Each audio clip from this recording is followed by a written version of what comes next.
So I have not been here in a week, I know. So we're going to talk about Malik Beasley. Is he going to go to the Knicks? But first I want to talk about why I haven't been on camera. Um, it has been very difficult for me not to be on camera. Like, I wanted to record every single day, but basically what happened, and you'll probably pick up on it as you see me talking about it, just quickly. The reason I wasn't on camera is I injured my jaw, or my jaw joint, I guess if you want to say. It was a freak accident.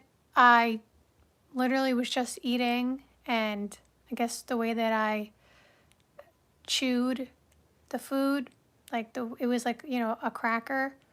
Um, I just chewed it, and gluten-free, by the way. I'm gluten-free if anybody wants to know. I chewed the cracker, and when I took the crunch, the chomp, all of a sudden I felt a pain in my right side. And I was like, that's weird. And then I looked in the mirror and I turned my head and I heard a pop and I was like, what was that? And then things ensued, and I was in a lot of pain. It's really hard to eat, sleep, a lot of, symptoms, things that happen. You don't need to know all the details. I felt pretty bad. Like I was not okay. But I got checked out, got a CBCT scan. Everything looks okay. It's just that I injured it, and everything should be back to normal soon. I feel a bazillion times better than I did. Still not perfect. Like I said, you can tell I don't have, I don't have full range of motion on my mouth yet. It's getting better and better, but I don't have full range of motion. I probably won't be on here like super long because talking still, tires out my jaw a little bit. I just want to say I missed you all. I wanted to be on here talking every day. I just couldn't. And you'll probably, if you go back and look, I did some live streams when I was hurting. And if you go back and look, you could tell. Well, I could tell at least. But now you could probably tell if you go back and look. The last few live streams I did, I was already dealing with it. And I was trying to push through and record through it, but it got too bad. Like, I just couldn't anymore. But those live streams were tough. Like, I was really struggling to even talk. That's why in those live streams to go back and look, like I said, you'll notice well, again, I don't know if you'll notice, but I know because I know the difference. My mouth wasn't really opening. I had to keep swallowing. I had to talk really slow. I still have to talk kind of slow right now. But yeah, so I'm feeling a million times better than I was. Not perfect, not fully healed yet, but I wanted to come on because I finally felt well enough to come on and talk to you guys. So, glad you're back. Oh, thank you. I'm so happy to be back. Like I said, still recovering, getting better and better. I wish I was 100% because it's a very frustrating injury, and I couldn't only imagine anybody else who had, this kind of injury, but even more severe. I understand, I understand your pain, so I am okay now. At least, I can record and, I'm okay. So now let's get into quickly the topic I want to talk about, and that is Malik Beasley was, I believe, cleared today from the allegations. And so with that being said, now he is, I guess, eligible to, join different teams or, join any NBA team he wants. So I saw a rumor, I don't know if, this was reported, I don't know who this was reported by.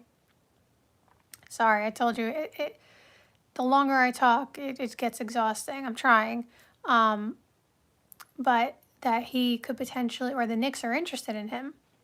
And if the Knicks could get Malik Beasley, that's a squad. Because you have to think about Malik Beasley was in line to get a 3-year, $42 million deal from the Pistons. And obviously, because of the investigation, he, or the Pistons, I guess, retracted their offer, and obviously he couldn't be signed to an NBA team while that was ongoing. But now that he is cleared, now he can sign to whatever team he wants. However, for the Pistons, because that was where he was going to sign back, the Pistons no longer have money. Like, they gave that money away in free agency because Malik Beasley was under investigation. So they couldn't just wait around because, one, what if he wasn't cleared? And two, they're trying to build a championship roster for themselves around Cade. So they didn't have time to wait. So they spent money elsewhere. So it's not like he can go back to the Pistons, I don't think, and get the 3-year, $42 million. He was only there 1 year. They don't have his bird rights or anything like that. So Malik Beasley kind of, I don't know what every team situation is, but there's not really any money left. So it's not like he can go to another team and get some kind of big contract. It'll probably be something in the vet minimum range, maybe a mid-level if there's a team out there that still has their mid-level.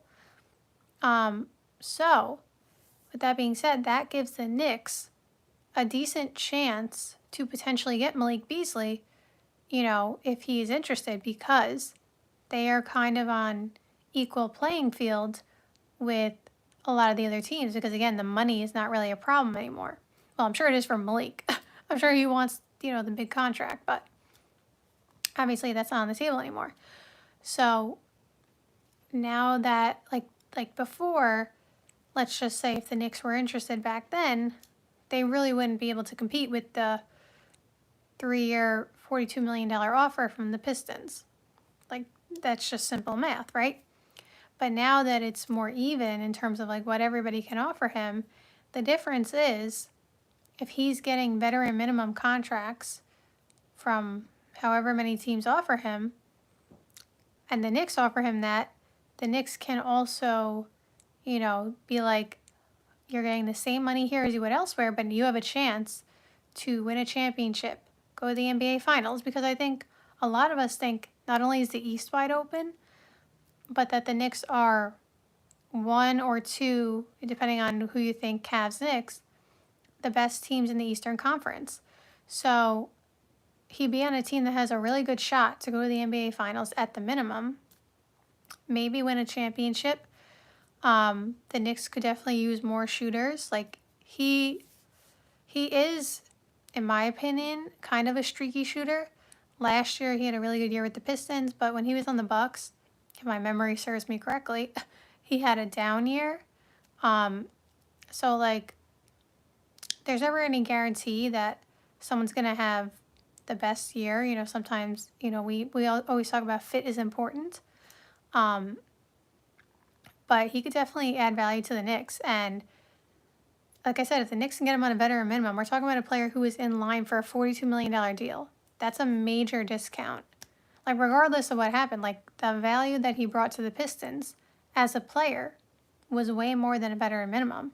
So if you can get those type of players on your team for a discount, that is how you build a championship contender. You have to think about teams that have championship, rosters. They always, or typically, have some players who maybe they're 3 years past their prime. They were an all-star, but now they're past that point, but they're still obviously a super smart, super really good player, right? So that's how you get those kind of really good players on a quote unquote discount, because they're not at their prime value anymore, but they could still definitely contribute to a championship contender. So I feel for Malik Beasley, obviously he's still probably technically in his prime. I don't know how old he is, but because he is coming off such a good year with the Pistons, his value to a lot of teams around the league could be really big. Like every team could use another shooter. Every team wants another shooter. So I don't know how many offers he's going to get. I don't know where he's going to go. I don't know what's going to happen, but if the Knicks get Malik Beasley, that's a squad. So thank you guys so much for watching this live stream. I hope you enjoyed and see you soon. Bye.